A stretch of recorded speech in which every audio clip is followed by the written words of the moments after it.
Hello everyone, welcome to the channel. I'm Kai. For my first video, I'm going to take you through something I had on the breadboard for a lot of years, the 555 UpDownArpBeat for UpDownArpeggiator / beat machine. A little lesson for me and proceed without attachment to the outcome. It's been fun. It's a little lo-fi synth device. Up in the top left corner, your level out, and below that the clock. You have your first oscillator coarse and fine controls. Your second oscillator, just one control with an on-off switch, and it has command over the first oscillator. Get some level and we'll just go through it.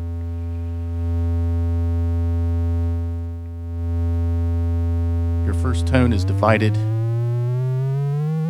8 times. We are in the highest, represented by the number 1 down below.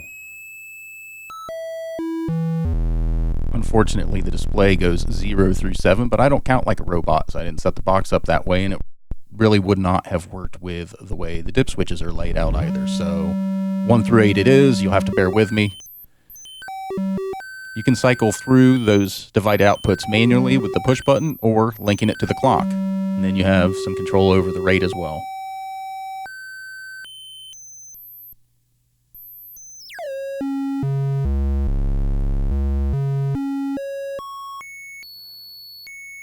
So because you're running through a range of divided outputs there, you're going to have either tones that are too low or too high. You turn the second oscillator on, and it, again, has command over whether the first oscillator can even run. So you can hear it chopping it up.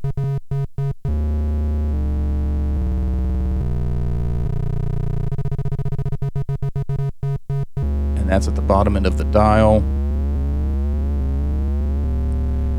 Towards the top, you get things that sound more like modulation. Most of the interesting stuff here seems to be towards the top of the dial, and then just beyond this you get to a point where you start running too high of a pitch and it takes over. You don't even get the output of the first oscillator, and you hear that here. I can kill this. Yeah, see, just oscillator 2 only. So a lot of the fun is kind of trying to game that division that exists somewhere between there.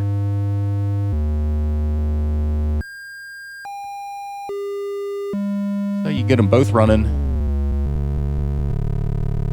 off the clock, and they'll either run in tandem like you see there, and you can flick the switch to get them out of step. Sometimes you get them half out of step, which that's been my preferred mode.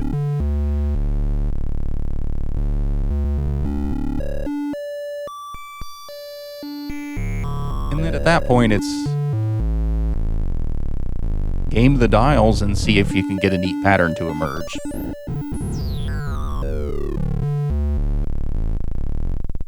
Without an effects chain or something else, this isn't really a performative device. It's more of a generator for mining things.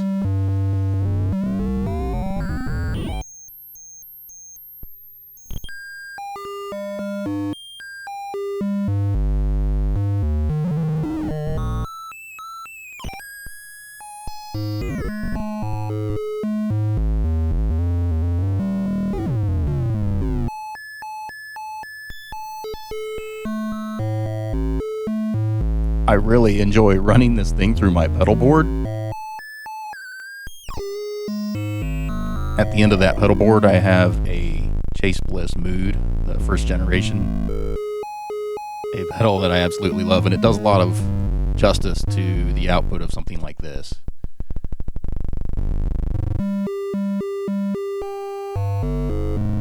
Big thank you to Joel and the team and all of their collaborators over there at Chase Bliss. You guys are amazing.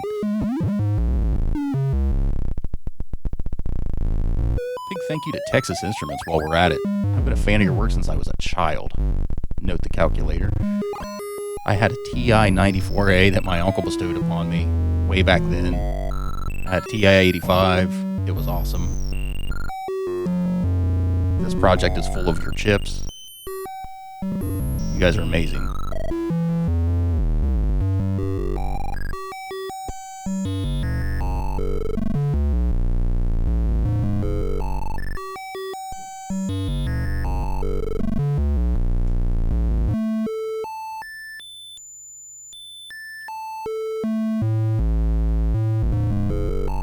can hear, that's all it really is, the underlying mechanism there, the up-down arpeggiator. And then you throw this on top of it, and it's just chirpy and weird and distorted.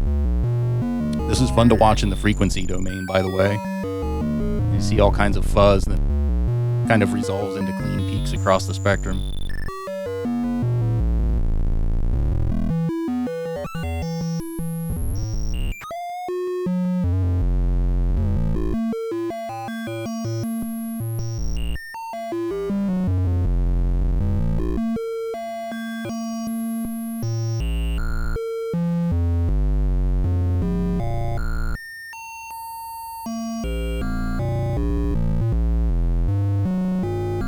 Sometimes it can be really hard to get the switch to cooperate when you want to get that half-step thing going.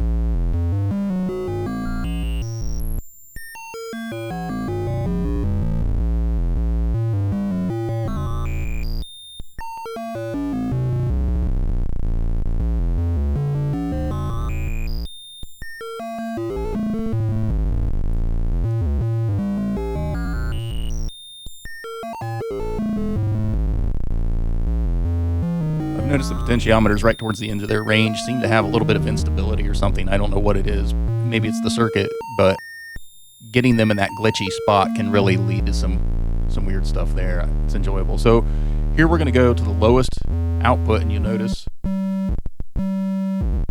as soon as I turn down the chorus control, we're into click, click.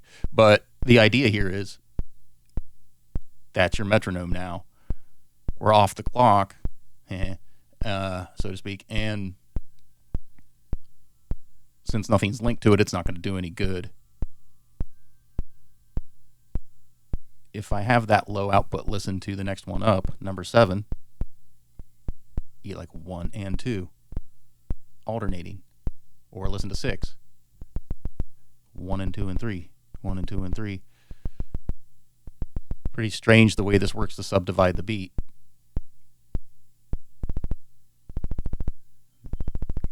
That's Lars Ulrich's feat. And as we move lower down the outputs on the divider,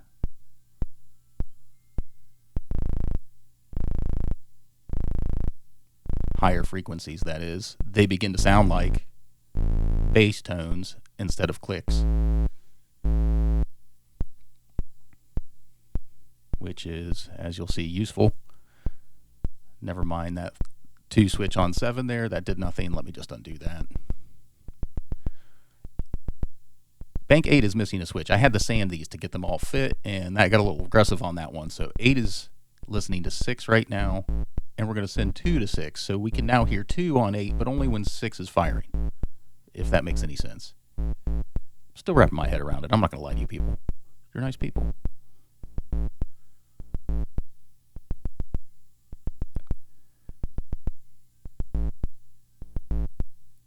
You can hear there where 6 and 7 are thrown on the 2. And now we've got 8. So 8 to 2 by proxy and 2 to 8 directly. And you get this little bit of a back and forth thing. One half cycle, the other half cycle. And now you can hear you almost have a little bit of a melodic bass line thing established. And so this gets pretty complex pretty quick. You almost have to write down, if you end up with something cool here, what it is, because good luck remembering. And also your pot placement matters. So it's that bass tone coming from 1, 2, and 3-ish is related to your metronome click speed. So you're kind of limited in that way.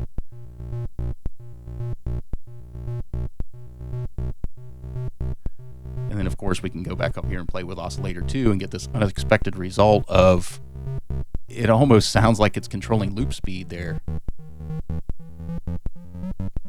Did not see that coming.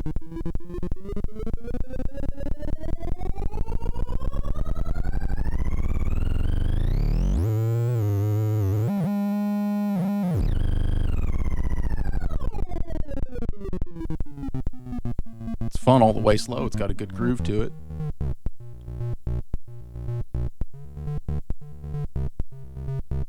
I'll bring it up just a little though.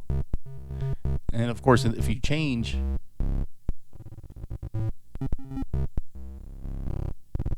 clock speed just right, you can get that second oscillator to follow along. So it's helpful to just kind of shut it off,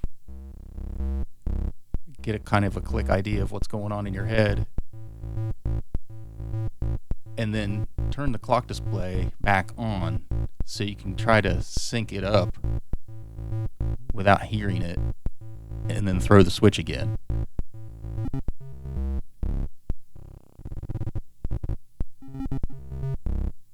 And now it seems kind of like it's interrupting the pattern in a synced up way. The same thing applies. If you're feeding this into a DAW, you can set the beats per minute within your DAW, and then any effects that are linked to tempo within there, gates and such, this gets pretty wild pretty fast. It's really useful in that way.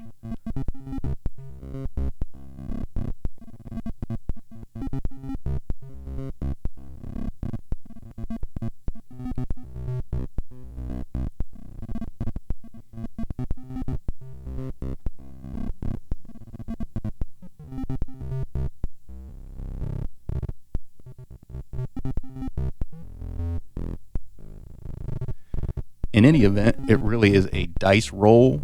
There's no, I'm just going to dial in this sound. It doesn't quite work that way, at least for me. It's, I'm going to sit here and toy with this thing for a minute, and maybe I'll get a cool pattern out of it.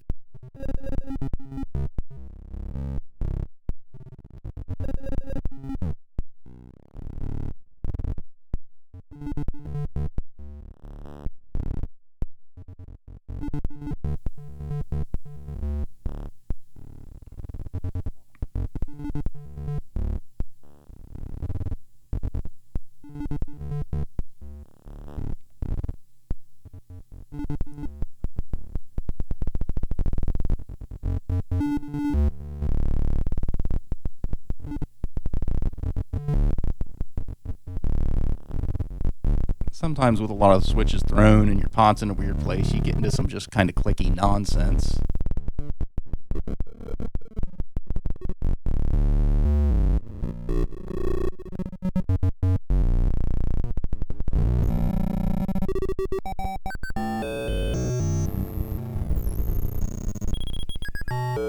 So here you can hear where I've rolled on some effects in the DAW. Reverb, chorus, some pitch and chicanery.